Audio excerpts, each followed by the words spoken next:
Before I introduce my next guest, a word from our sponsor. Have you been thinking about getting into real estate, investing, or flipping, or maybe both? Then I have the perfect opportunity for you. Marco and Jenny Chaydez from HGTV's Flipping 101 with Tarek are now offering a deal of a lifetime. They have created a program packed with 10 years of experience just for you. Together, they have flipped over 200 homes and have closed over 500 transactions. This program gives you the foundation on how to start, grow, and scale your real estate investing business. Not only are they going to teach you how to flip a house, they're actually going to be teaching you how to start and run a successful business that you can scale. They're active investors themselves today. MarcoandJennyOnline.com, 25% off using discount code BusyFitWorld. Again, that is MarcoandJennyOnline.com. You heard it, 25% off using discount code BusyFitWorld.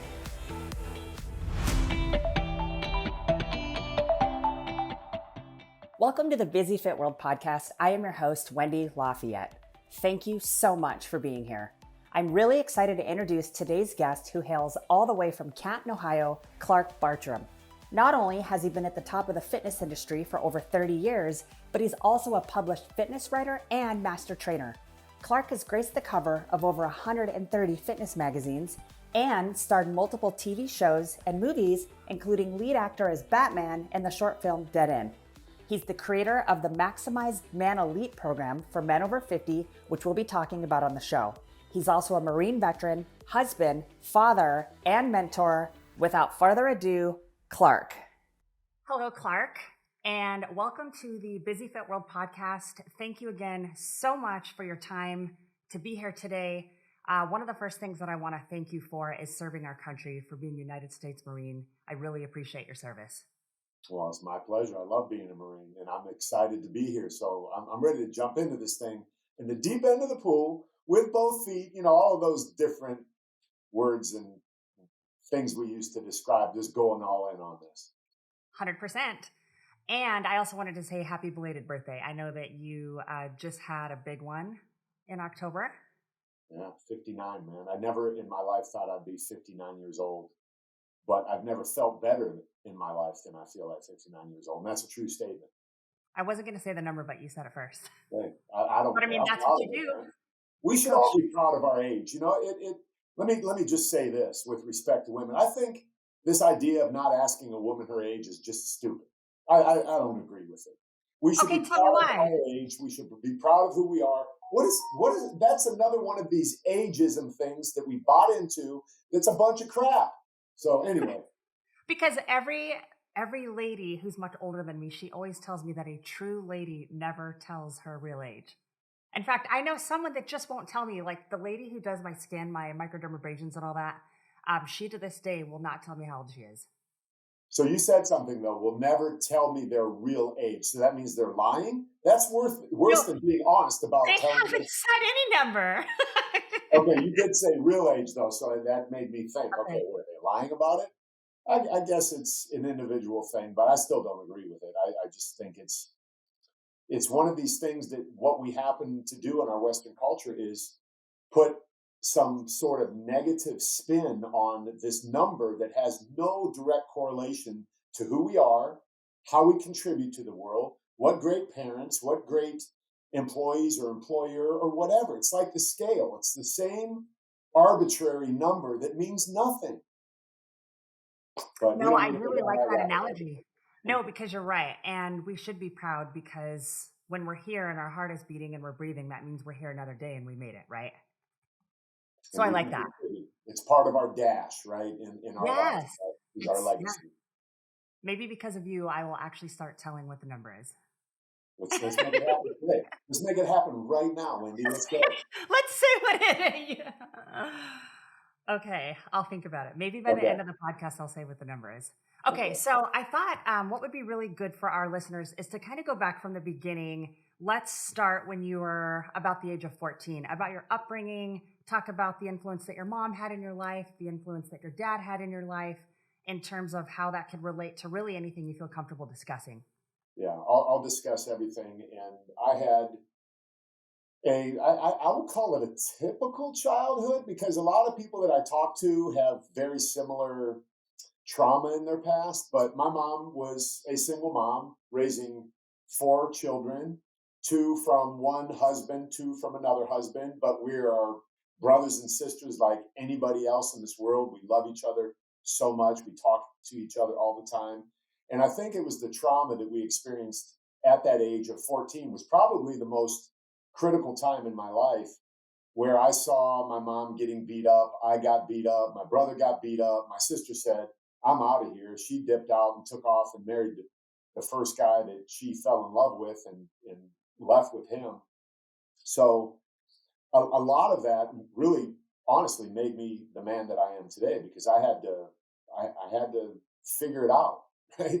I had to figure out how to survive in that environment, not just physically, but emotionally and relationally. How do you circumvent and navigate these relationships at such a young age that you don't really understand what it's about? Meanwhile, you have your dad over here that's supposed to pick you up every weekend that doesn't show up. So you're wondering what's going on. So there's a lot of confusion there. And you look to other things in your life. And, recently here, Wendy, I've had this epiphany of the fact that my older brother left when he was able to get out. So he got married and took off. And then at the age of 17, I joined the Marine Corps and never really thought about my little brother, my younger brother, Jason, who was left there alone with the same negative energy and the same boyfriend that would beat us all up. And it wasn't until just a few years ago that I reached out to him and I apologized. I said, Bud, man, I'm sorry. I never even once thought of you. It was every man for himself. And we were all just getting the hell out of there. Now, in the meantime, my mom is laying in a bed somewhere in an old folks' home, just waiting to die. I saw a picture of her the other day. And my prayer is that she does move on to the next phase of her existence because laying there in that bed is nothing that anyone wants.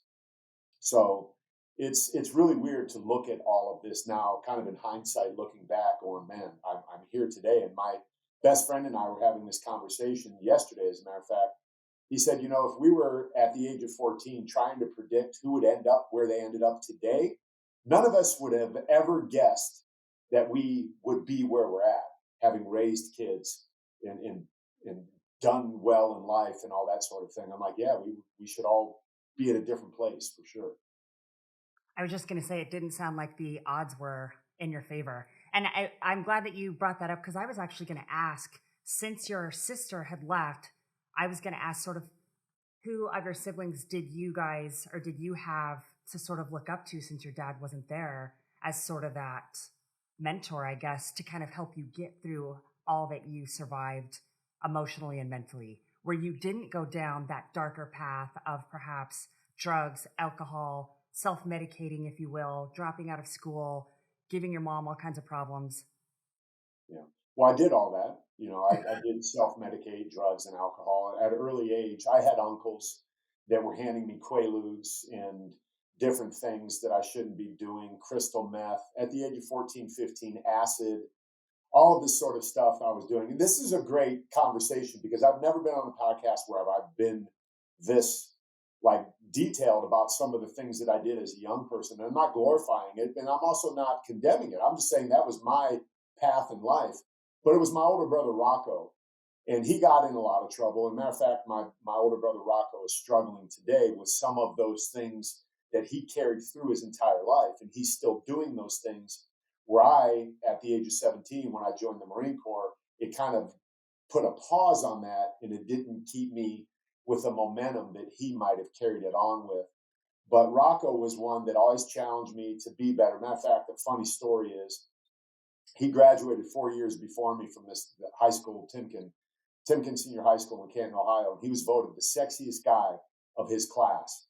So I remember one day he sits me down and he's like, listen here, man, there's a tradition in this family. There was no tradition. He was voted the sexiest guy. He's like, well, your dad married your mom to breed you, you said, right? So he challenged me to be voted the sexiest guy of Timken Senior High School, and I ended up getting that award. So he's in the paper, the seniors honored in class poll. Rocco Moraro, sexiest. Clark Bartram, sexiest. So I grabbed my little brother, Jason, when it's time for him to graduate. I'm like, listen, there's not a Jewish tradition in this family. You got to be the sexiest guy. He didn't carry it on, though. But, you know. Oh, man, that is so funny. Well, thank you for just being so willing to be vulnerable and transparent and share those very personal things.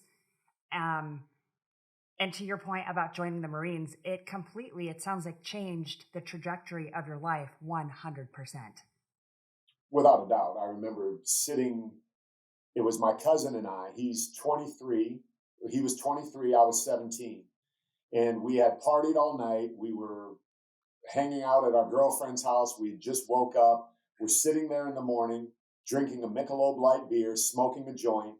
And I was working at a hospital delivering food. He was working at a gas station. And I looked at him. I said, what are you going to do for the rest of your life? He's like, I don't know. What are you going to do? I'm this like, is so hard to picture you in this this scene is that you're real life. describing. In real life. And I said, why don't we join the Marine Corps? I saw a Marine in the lunchroom yesterday in school. He looked badass and dressed blues. I said, that's what I want to do. Those guys are the toughest guys. He's like, when do you want to join? I'm like, right now. So I remember our girlfriend standing there and said, what are you doing? I said, we're going to go join the Marine Corps.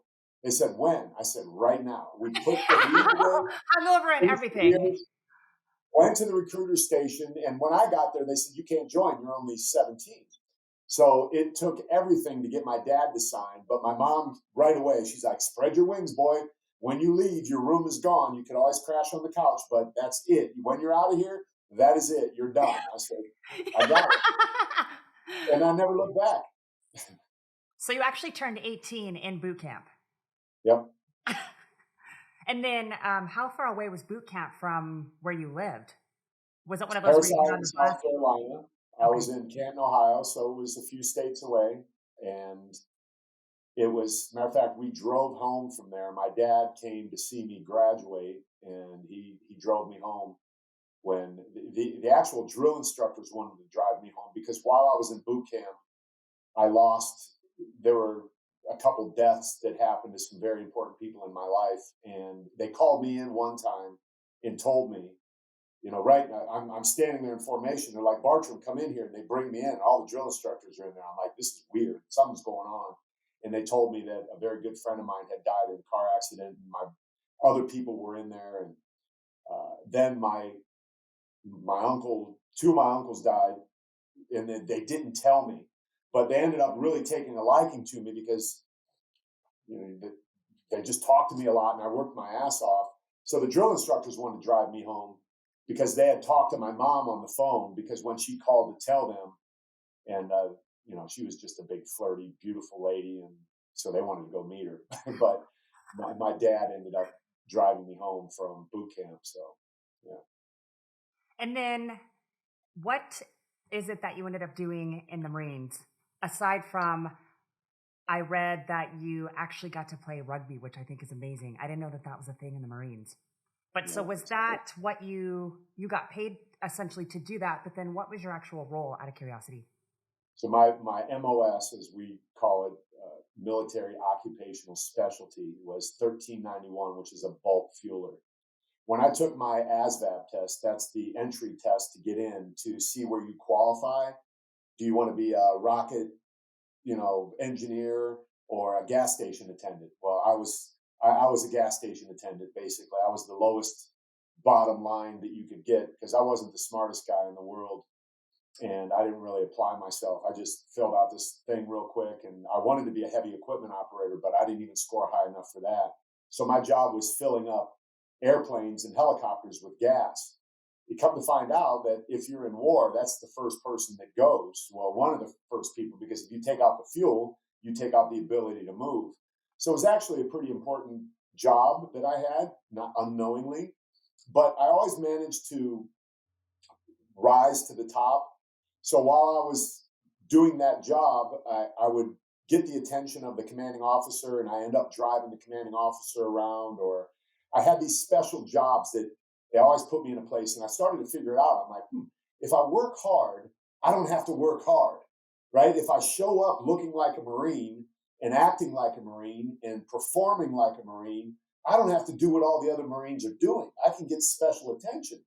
So I figured that out early. So I started to manipulate the system in a way to where I got the easy jobs. I can remember we were out in the desert somewhere doing some sort of event out there, and all my buddies are out there digging holes and making these berms, and I was driving the commanding officer around. I just drive by and wave, and they're flipping. Clark, how are you getting the easy jobs? Exactly. How are you finding the girls on the boat? How are you finding? It's like I just figured it out. Well, that's what happens when you're voted most sexiest guy. I guess so. Pay it off later in your career and in the Marines. So see, your younger brother should have followed suit. Yeah, I know. Yeah.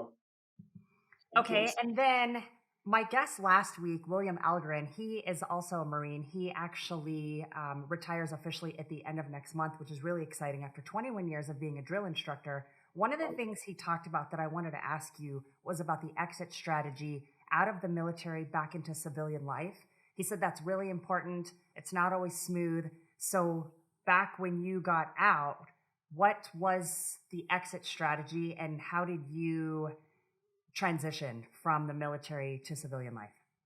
So unlike William, right? William was his name? Yeah. Unlike William, I didn't do 21 years. I only did 3. So there wasn't as much of a dependency on not just the paycheck, but the entire community of people. It's much like an NFL guy retiring from the NFL after a long and successful career. It's hard to leave the locker room. So that's really what William is experiencing now. If I were guessing, it's the locker room, it's the buddies, it's the BSing with each other. It's all of the stuff that you hate while you're in there, but you miss when you leave because it's a part of your DNA now. He went in at 17, 18, 19 years old. Now he's established. He grew up in there. He raised a family in there. He learned how to be a man in there. And now it's like, okay, here you go. We're done with you. You're on your own, and you're looking back like, whoa, what's next? So for me, the transition was easy. It was just find a job. Like, I need to find another paycheck. And because I was a physical guy, I went straight to the gym business. And I walked into a family fitness center, which is now 24-hour fitness, and applied for a job. And that set the path for the rest of my life. But And was that where you met you had talked about meeting a guy named Gonzo that had noticed you and was like, hey, you should be a bodybuilder.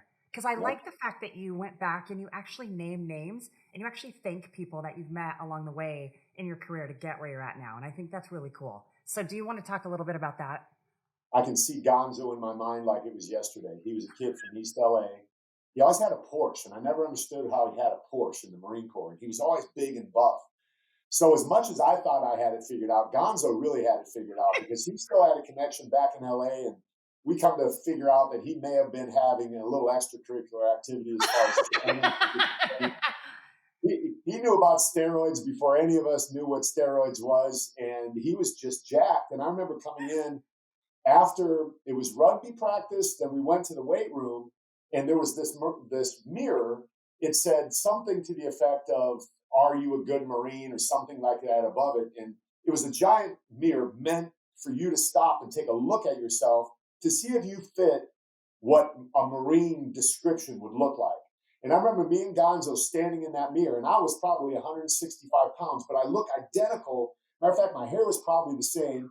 I look identical to what I do now. And Gonzo was all big and jacked up, but I had ab muscles.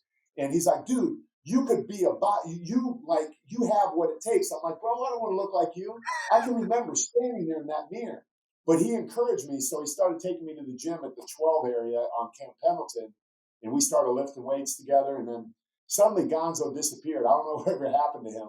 My guess is his supplement shop closed down. Yeah, exactly. But yeah, there are a lot of guys in there that I still have connections with, that I still talk to, that I still am grateful for their influence and input in my life. And again, it really kind of led me to this moment in time right now. And then what about Henry McGee? I wanted to ask you about him at the YMCA. So it's really interesting because right now, this is blowing my mind. So Henry McGee, I don't know if I should let this cat out of the bag yet because I'm working with a company right now. And you've heard me talk about the story about my bicep. That's what this story is. Well, yesterday on my Instagram stories, I showed a product, and that product was the product that got me started in my fitness career. We unearthed the Oh, the bull grinder? actual, huh? The bull grinder? The bull worker. The bull worker, yes. Okay. Yep. We unearthed the actual real live bull worker that was in the basement of Chris Beadle's house. She gave it to me 10 years ago to bring back here. I took it to my buddy Rich King's house. It was in his basement until An the other original. day. The original, What did the you show? actual one that we used. With that old 80s book. Yes, the actual one that we used. I just got the other day. So I reached out. Anyway, I'll leave it there. So anyway, Henry McGee, I met him in the YMCA, downtown Canton, Ohio, after my friends telling me I was deformed because my bicep looked like this at the age of 14. So I went in there and he just simply said to me, son, that's not a deformity at all. You could be a champion bodybuilder someday. And he kind of took me under his wing and showed me how to work out. And Canton YMCA, I'll never forget it. It was right across the street from the high school that I went to. And he owns Henry's Dinatorium in Canton, Ohio to this day. I reached out to him when I first started getting in the magazines and the internet became a thing and Google was something. I didn't know how to use it. I just Googled it and called him up and he remembered me. And that man really, as short of a period he was in my life, it was at the time, I was getting beat up by my mom's boyfriend and all that sort of stuff. He was there and he gave me a couple words of encouragement. And he And here believed I in am you. today. And what I was telling my buddy yesterday with the whole bull worker thing, this is like 1974 or 6. I don't know what year it is, but it's in the mid 70s. If someone were to tell me in 1974, 75, 76, whenever it was, son, in the year 2022, you're going to be talking to this company that started you out in the industry with this device that I can't even wrap my head around this idea, this thought. It's blown my mind because it's happening right now. I have That a is really meeting with crazy. them on Monday to discuss what the next steps are in our relationship. But I owe my career to that freaking device, man, because that's what got me started. That's what made me realize I had muscles. That made me realize I liked being You a didn't fit realize guy. that was going to be a catalyst to where you're at now. 2022. We never thought 2022 we'd be talking to people on computers then. We'd be having phones that you could talk to people all around. Here we are. Yeah, here we are, exactly. That I love that because back then, like you're saying, you would have never thought that 20 years later, look at what you're doing now. I can't wait to hear more about this. Yeah, it's really exciting. And they're excited too because I was just again on the phone with my buddy in Ohio. He said, Clark, there's not one person on this planet but you that can tell that company this story. Sure, they can hire good looking, fit people. Sure, they can get people that are great spokespeople. But there's only one person on this planet that has your resume in this industry and that story with that product that goes back that many years and that thing still exists. You're holding it in your hand. And what I love is this is defying how you just said, yes, they could get some younger guys who look great and who can represent this product and the brand and the company. But to your point, they're not you and you're 59 years old. Absolutely love that. It's very motivating and inspiring, especially for men who are over 50, which segues me into wanting to talk about what you're doing now, which I just want to say, I think it's absolutely amazing that I saw one of your Instagram stories last Saturday where you actually had your men, I'm not sure if you were using Zoom, where they were all on a call going through each client, talking about their story, where they're at now, where they want to be. And they were just real people talking about real things. It was very transparent. And I just think it's such a neat thing. It's really beautiful that you share everything that you've learned up to this point and what you've been through to be a mentor to these guys. And what I think is really cool is the principles of the lifestyle that you're really all about, the mindset, meals, movement, community, and supplementation, so that it's not just focusing on one of those pieces, but it's a whole and in that order. So do you want to talk about the significance of those 5 items I talked about and how you came up with those particularly? Yeah. So we switched the last one. I love the research you've done. It's so impressive. Thank you so much for doing that, because a lot of people are not prepared and you are extra prepared. We've recently switched the 5th principle from supplementation to integrity. Ooh, I like So that. these 5 principles are very important because I've been asked for years, Clark, what's the single most important thing for somebody to get in shape? And most trainers will say nutrition, nutrition, nutrition. I don't agree at all. I think that mindset is the single most important thing that any of us needs to make any sort of change in our life, whether it's a financial, relational, physical, what emotional, whatever. We have to have our mindset to do that. So then it goes to the nutrition. So mindset, meals. We teach them how to eat right. What program works good for you? The reality is any diet will work for anybody if they stick with it long enough. So that goes back to the mindset piece. Well, and I So the like you mindset said that on meals, your TikTok recently where you had the refrigerator and you said, I don't care if it's keto, paleo, intermittent fasting. You basically said, get rid of all of that. If you're not going to be consistent, it doesn't matter. So I like that you're also not, I'm going to use this word lightly, you're not preaching a certain specific type of diet. It has to be this or you're not going to get results. whatever's sustainable, that's the key. Someone on one of my Facebook pages yesterday said, I don't understand why people wake up early in the morning, and he gave all these reasons why he doesn't believe that working out in the morning is the greatest thing to do. So I had to come in and interject as the, we'll call it, owner of that Facebook page and said, bro, listen, whatever works for people works for people. Don't hinder somebody else from doing something because you have an opinion on what the best time to work out is. I said, boys, here's the bottom line. Do what works best for you, period. End of story. We're not even having this discussion anymore. I'm going to erase it off the board because that's what people do. And that goes back to the whole nutritional piece. And the reason I have 5 principles is because people think there's one thing that you need to do. They have this myopic focus, like, if I just cut out carbohydrates, I'm going to get in great shape. That's a Well, huge you're one. right until you can't cut out carbohydrates anymore. Then you're going to blow back up and it's just going to fall apart on you. But if you have the mindset, the meals, the movement, and the community is huge, right? So if you have a supportive community, that's why Jenny Craig is so big. That's why Weight Watchers is so big. That's why NA, AA, that's why the church, it's all built on community. And then the last piece is integrity. And it's not necessarily integrity in life as much as it's integrity on reporting what you're doing in those 4 other areas. So if you're being consistent, you've heard me say this because you've done your research, consistency equals results, period. In every area of our life, honestly. Yeah. I like that. It doesn't matter if you are going to pay off debt, if you want to become stronger, if you want to start meditating, having better nutrition, any of those areas, if you're not consistent, it's just not going to work. And I really like that. Community is so important because when you are trying to make big changes in your life, whatever those changes might be, if you're around people who are negative, nobody's encouraging you. I mean, you saw that firsthand when you were growing up. It's hard to kind of break those chains and get out of that old mold. So I love the fact that that's one of the things you offer for free, even on your Facebook page. I've got a community of men that absolutely love each other. A guy said something the other day that really kind of touched my heart. He was talking about me, and he said, how many coaches are there out there that will tell you they love you? And I end every one of my Zoom calls with guys. I used to joking around say, if I haven't told you lately that I love you, I'll get back to you on that. Like, I'll see you again. But the reality has become, I'm seeing more and more of my friends dying right now. I said, I'm going to stop saying that, even flippantly. I'm going to say, if I haven't told you lately that I love you, let me tell you right now, I love you. And I say, I effing love you. Because I do. There were 2 guys here this morning that are in my VIP coaching community. They drive down from Orange County, hour and a half drive. And we just had the greatest time.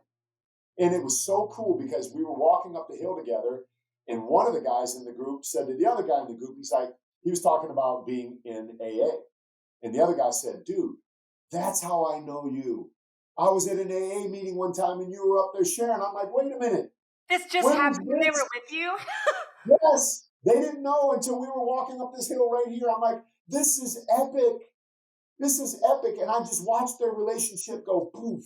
Now they're like brothers. I'm like, man, I was just this guy in the middle of this thing. Now they're like supporting each other, lifting each other up. texting each other, hanging out together. I'm like, let's go.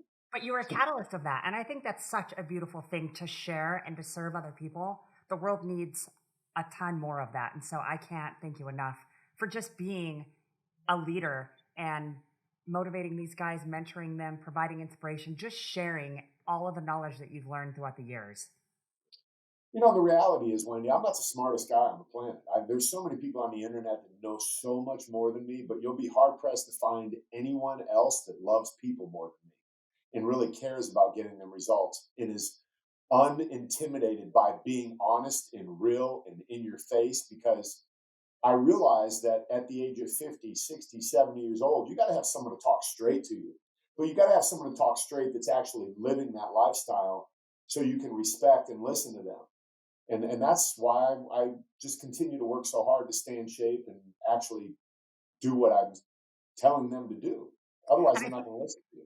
one of the key words that you just said there is love. I've had plenty of coaches in the fitness industry. No one's ever actually said that. But I think to your point, I think that's why it doesn't work for these big mass coaches that have hundreds of thousands of clients, is you're just getting a template, the same template meal plan that someone else has, same workout plan from somebody else. And there really isn't true love there. All they're really concerned about is the dollar and what's going into their bank account. Yeah, we're the complete opposite, honestly. And I just had a call today so I hired a bunch of guys to close deals for me, sales guys. And I made them. I said, listen, you need to know me. You need to be in my group. You need to be doing my program. You need to experience what other men are experiencing here so you can sell my program. I don't care who you're selling for. And then when they got in, they're like, dude, we've never, ever seen anyone do anything like what you're doing. And we're doing sales for people that are doing $200,000 a month in business. I'm like, of course I want to make money, right? But I'm not interested in the numbers before the connection. The connection needs to be there. So I need to be able to scale my business in a way that there's still enough of me left for these guys so every single guy feels the same amount of respect, love, consideration, and all of what they need to feel in this process, because that's part of it. You got to trust the process, man. It's 100%. No, I love that. And I love that you're having your sales guys go through it so that they literally are living it, breathing it, sleeping it, and they can feel it and they know the point of view and the perspective. Yeah, they have to. I'm doing a little social media post right here now. So Hey guys. wave to yourself because you're going to see this later. Okay. I feel honored to be on your social media, Clark. Oh, you're awesome. As we end here, we didn't get to talk about the fact that you're the first person that I've met that got to play the role of Batman in a short film, Dead End. And I actually brought my Batman water cup just for this. So I wanted to hit on that a little bit before we go. Yeah, Just I love how that. you got the role. I've got my whole Batman wall right here. If you'd like to see it, I can turn my. Yeah, why don't you? Yeah, I'll turn this around and let you see it. Hold on, let me end this here. And, I'm not going to tag you, so we'll just get that done. I'll move a couple things out of the way. So here is the Batman wall. And so these people will send me different. So these are actually me. Okay. Oh, very cool. Yeah, this one here, this is the best one. This was made by a sculptor by the name of Henry Alvarez. I remember we were on the set and he called me over and he said, oh, I need to take some pictures of you. So he started taking all these up close. I mean, we just got done filming a scene and I'm in the cowl and everything. He's taking all these pictures all around me. And I'm like, what's going on? And Sandy Calora, the director of the movie, he's like, don't worry about it. So there's only 10 of those in existence. And that thing's probably worth so much money. Say that again? I said, I'm amazed that he was able to make that from photos. They didn't actually do a cast of your head. Well, no, so they did a cast of my head for the cowl. I had to do that. That was quite the interesting experience. I've been life casted several times, and it takes a lot of concentration to not go nuts inside of that because it's scary as hell. But that was, he sculpted that just from the photos. Yeah. So he was a big time Hollywood sculptor, Henry Alvarez. Yeah. That's amazing. Yeah. But Okay. it was a fun movie. That Sandy was looking for a bodybuilder that could move, and the quick story is he couldn't find one. He auditioned bunches of guys, and they were just not athletic enough. And he was kind of getting ready to call it a day when he was in a Starbucks and saw a business card from my buddy Jason Ellis, the king of Oh yes, covers. Jason, the king of covers, of course, Yeah. mutual friend of ours. So he called Jason and said, "Hey, I'm looking for a guy." And he described this Batman character. He's got it boom, boom. And he did all this. And then he ended with, he needs to be 6 feet tall. Well, I'm only 5'8". So 5'8.5" on a Jason good said, day. yeah, exactly. He says, "I know a guy." So I just called up Sandy and he said, "Dude, come to Burbank and meet me." So I went and met him, and it was history after that. We hit it off, and this thing was such a big deal at Comic Con, and they called me into Warner Brothers and DC Comics, and I'll end with this. I for 90%, I'm certain that Christian Bale copied my voice for his portrayal of Batman because I have absolute evidence of the fact that he left Warner Brothers with a DVD of Dead End, and there were pictures of me all around the art department. And when I watch that movie, I can hear him trying to sound like me when I was doing the Batman thing. So anyway, fun So the stuff. Christian Bale, if you're listening. Yeah, admit it, Christian Bale. Admit it. Made me. Yep. All right. So to wrap this up, tell me one of your favorite quotes from The Shawshank Redemption, and why is that important to you? Well, it's get busy living or get busy dying.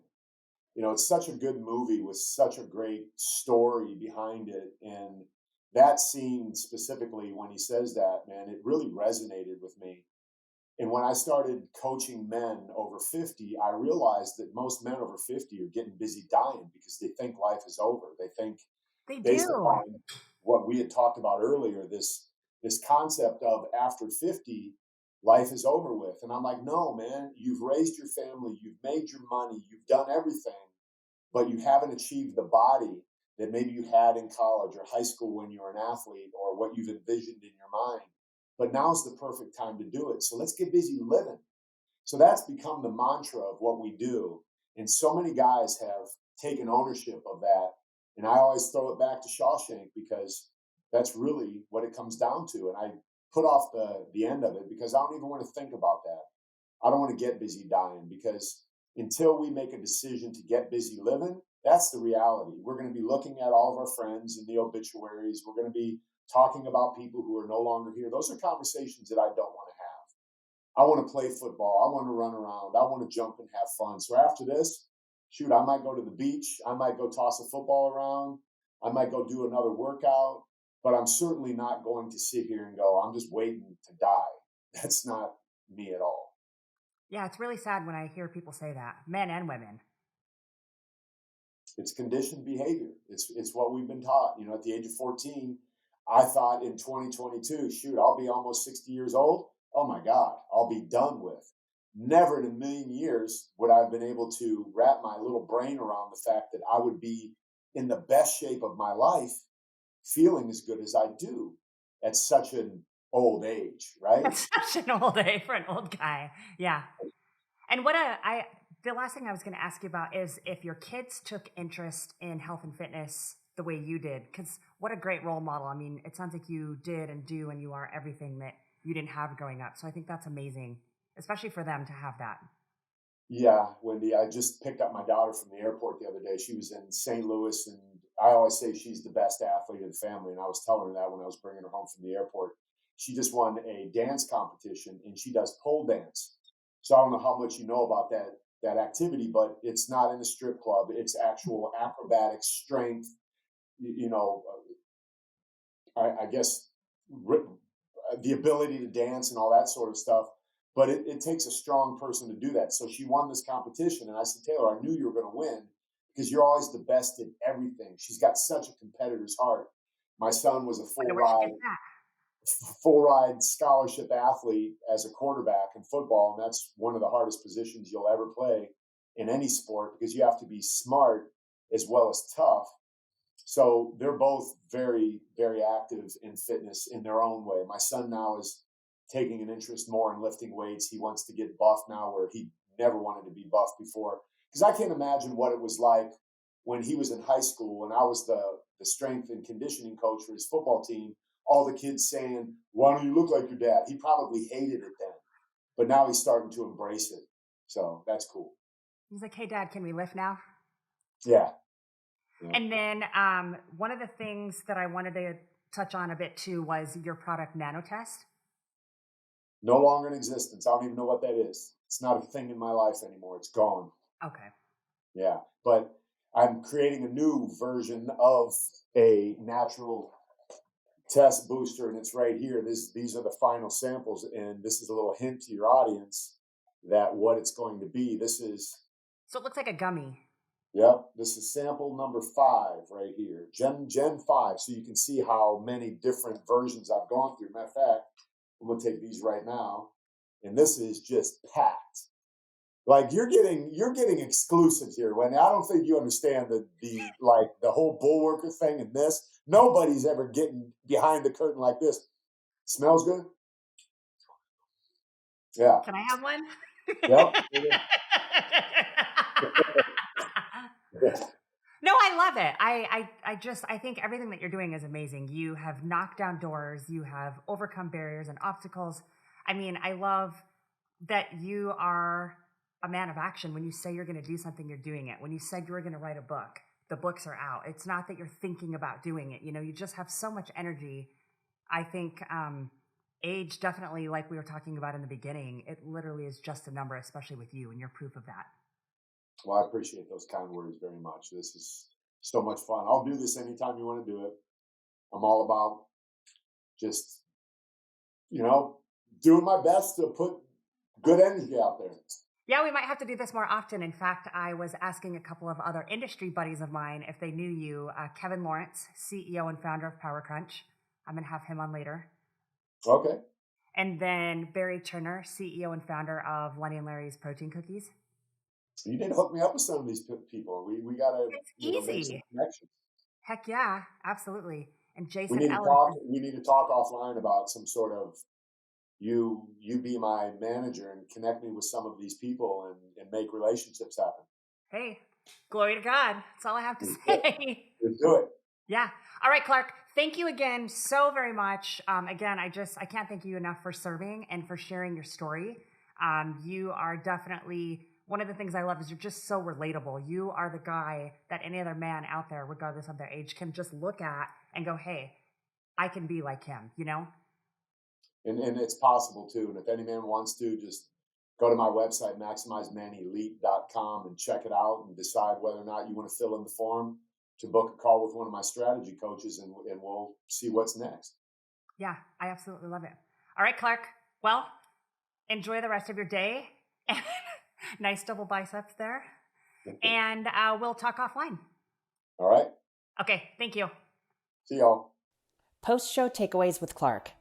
The single most important thing we need to make a change in our lives is mindset, followed by meals, movement, community, and integrity. Number 2, community is key. Make sure you prioritize telling those closest to you that you love them. Number 3, love people by being honest and real and show you care through respect and consideration. Number 4, get busy living, make the decision and start now. Number 5, always do your best and put good energy into the world.